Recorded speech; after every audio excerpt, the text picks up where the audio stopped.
Every day, something dramatic happens in the Caribbean that affects our lives. We'll give you the details. We'll give you the facts on Caribbean Perspective with Eddie Frederick. Here's Eddie Frederick. So glad you can join us. Constitution reform vigorously pursued by new administration in St. Kitts and Nevis. This story takes the lead in today's edition of Caribbean Perspective for Monday, 28th November 2022. Details when we return. The hurricane season is now upon us, so we as Caribbean people need to remember to think safety and be prepared. Avoid venturing outside during a storm or hurricane, especially if there are strong winds. Rooftops and other debris are often blown about and can cause great damage.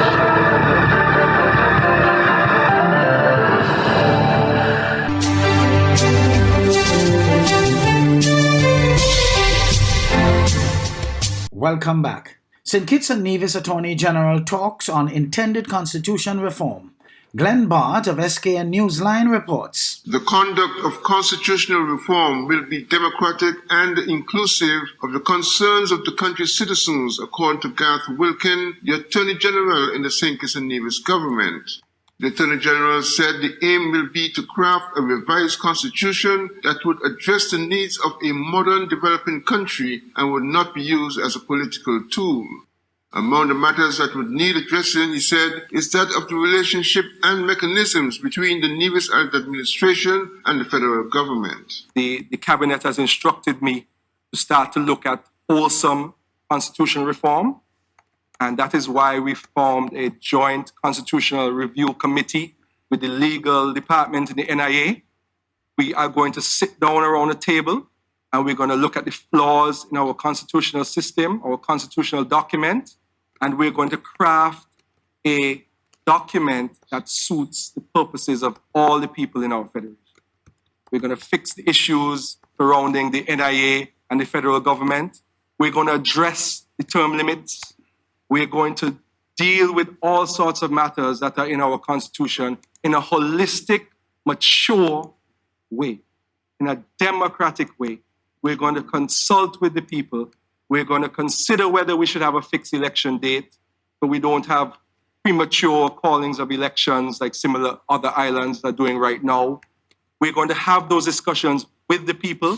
It's not going to just be the people in the room making that decision. Everybody is going to have a chance to come to a forum like this and provide their input.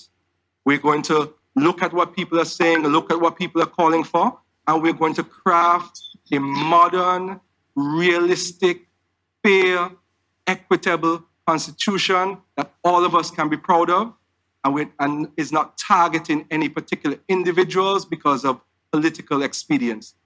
Perhaps for the first time, there could be enough parliamentary support to pass an amended constitution.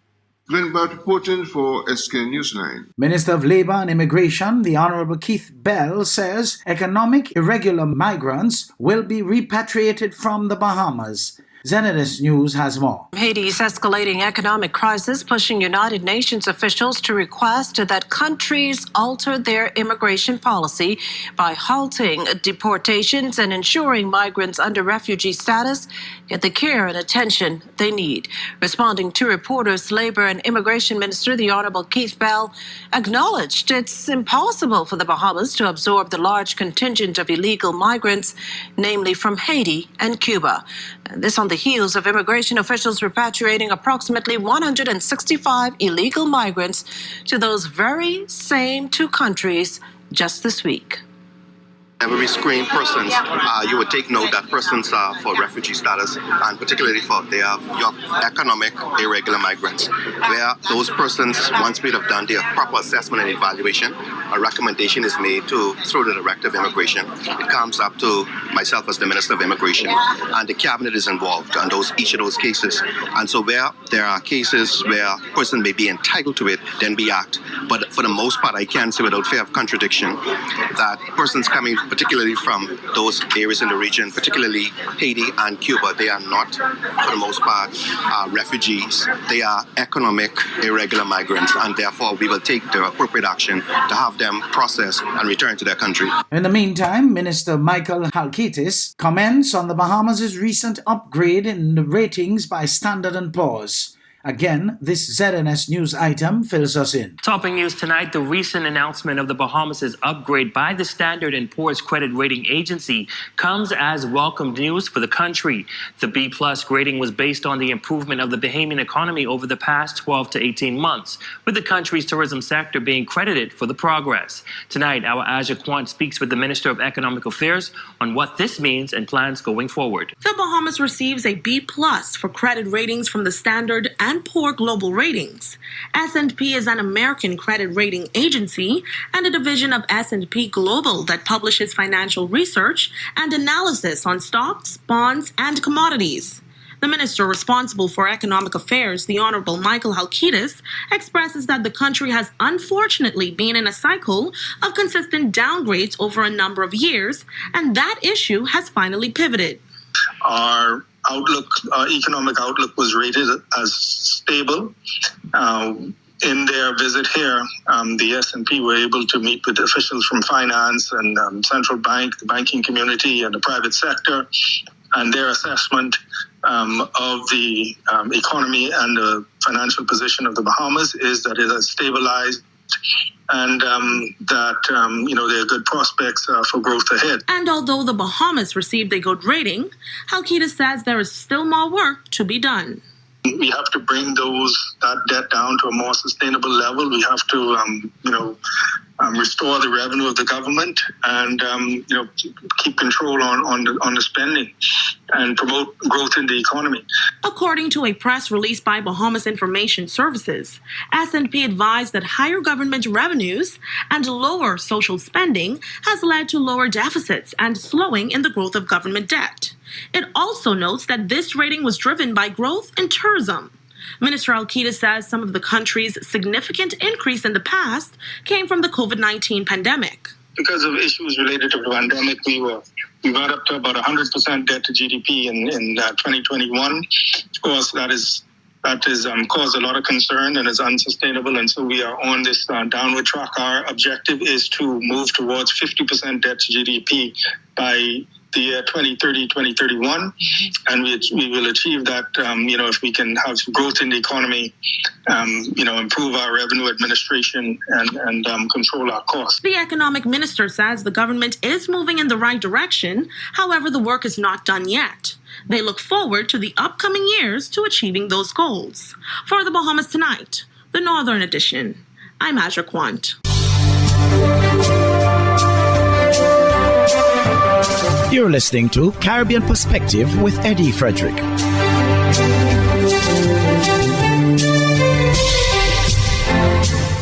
In other news, this time turning our attention to Jamaica, where Prime Minister Andrew Holness expressed disappointment at the opposition's refusal to support the extension of the special crime-fighting measure. When the state of public emergency was declared earlier in November, the Prime Minister had hoped an extension would receive opposition support, as he says the measure was aimed at curbing the predicted bloodletting and purging spaces of gangs.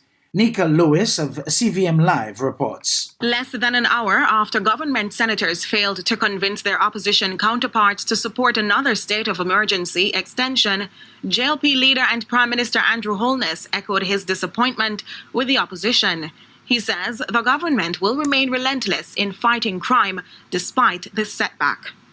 We're very disappointed that the opposition could not find it within themselves to support the saving of innocent lives, utilizing a tool that is constitutionally provided for.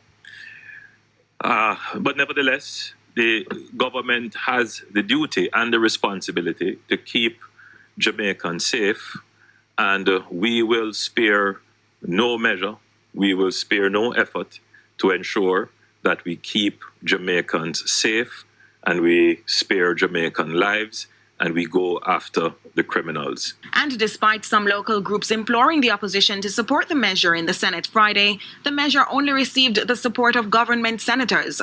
The Prime Minister lauded the security forces and the successes under the states of emergency across several parishes, though limited to only 2 weeks.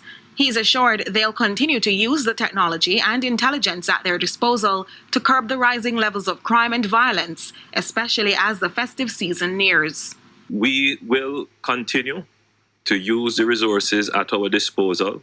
The police is committed. I want to thank all the police officers and the members of the military who have worked very hard during the SOEs and utilizing their new strategic deployments under Relentless 2. They have assured me that whilst they are themselves disappointed that they no longer have the tool of the SOE, they will nevertheless continue to work even harder to ensure that Jamaica is safe and secure. Nika Lewis, CVM Live. The Private Sector Organization of Jamaica, the PSOJ, is disappointed with the opposition's refusal to support the extension of the state of public emergency. CVM Live has more. Having issued a joint call for the extension of the state of public emergency, which was voted down in the Senate just hours ago, a group of business organizations led by the Private Sector Organization of Jamaica, who had advocated for its extension, has reacted to the outcome of the vote. In a statement issued on Thursday, the business organizations encouraged a unified approach to crime fighting, one that is without politicization. Following the vote in the Senate, we invited comment from Lieutenant Commander George Overton, chairman of the PSOJ's Standing Committee on National Security and Justice. PSOJ is disappointed with the outcome today, but not surprised. The foundation had been laid before because of the absence of dialogue between the parties to have agreement on particularly the regulations to the SOE. And what we call for is greater dialogue between the government, the opposition, and the stakeholders to ensure that the regulations of the SOE become a settled matter. Also, the drafting of the ESMA goes forward with the dialogue that's necessary. And as we also look at the Bail Act, that dialogue takes place to avoid these rocky roads and disagreements. The severed head discovered on Thursday is a message from one cartel to another. They are coming for the capo. That's how a Trinidadian criminologist, Darius Figuera, is reading the crime. And he says the messages will keep coming. Irva Shitawari Rupnarayan of TV6 News reports. The beheading of a man and the disposal of his head contain a specific message, said criminologist and author Darius Figuera. Taking of the head is the message that we are going to take out the leadership. So we're going to take out the capo. Normal state in the whole thing is that rather than putting the head in the canal at the side of the road, you see people who don't understand the methodology can't decipher it. What is the methodology is that you don't put it in the canal at the side of the road. You hang it from the walkover, which is right there. Figuera believes the Mexicans to be in control in Trinidad and the Caribbean at large, and this escalation of the transnational drug war has come because certain rules have been broken and the order disrespected. The Colombians are the ones who have pushed the violence this year. So now you write a check that you can't cash. When you move to take out affiliates, every single rule has been broken. And that is why the children started to get killed, and the women, and that is when you started to have people who shooting into crowds on a football field and shooting at people who linemen on a street. And every single rule was broken. He notes November's crime rate has slowed compared to the earlier part of 2022 and expects 2023 to settle back into a dormant 2020 level when there was one order. There is going to be a specific round of targeted liquidations. And by liquidations? Individuals that carry power within the business model will now be simply liquidated. The criminologist believes that affiliates of the Mexicans and Colombians can easily hide in the huge Venezuelan population. Urvashi Tiwari, Rupnarayan, TV6 News. Hubbard's is once again innovating the way you shop with its new online store, providing 24-hour shopping convenience. You can shop now for appliances, hardware, houseware, building material, and more. Free delivery island-wide. Start shopping now at hubbardshardware.gd. Safe, convenient, reliable.